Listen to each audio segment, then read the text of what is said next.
Take 1, take 2, take 3। তো আমার এই সাদা সরস্বতী ব্রাইডকে তোমাদের কেমন লাগলো তোমরা অবশ্যই জানিও। আমার ড্রিম ছিল আমি এরকম একটা ইউনিক ব্রাইড সাজাবো, যেটা কিনা আমার এই দুবাই থেকে আসা ক্লায়েন্ট আমার পূরণ করে দিয়েছে। সবাই জানিও কেমন লাগছে। আমার নিজেরও খুব ভালো লাগে এই ধরনের ইউনিক সাজাতে। দিদি যেরকমটা চেয়েছিল আমি ঠিক সেরকমটা করেছি। নিজের থেকে আমি কিচ্ছু ইনপুট করিনি, প্রত্যেকটা জিনিস দিদির ইম্প্রোভাইজ করা।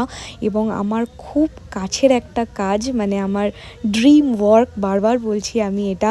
সাদা জিনিসটা অনেকেই অমঙ্গল মনে করে, কিন্তু একদম সমস্ত স্টেরিওটাইপ ভেঙে দিয়েছে আমার এই মিষ্টি ব্রাইড। আর সব থেকে ভালো লাগার যেটা, যেখানে নিজের ফ্যামিলি বা রিলেটিভরাই বিশ্বাস করে তোমাকে বুকিং করবে না, বন্ধু বান্ধবরাও বাইরে বুকিং করতে যাবে, সেখানে সুদূর দুবাই থেকে দিদি আমাকে বুক করেছে আমার কাজ দেখে। তো তোমাদের কেমন লাগলো অবশ্যই জানি, আর কে কে নিজের বিয়েতে এটা ট্রাই করবে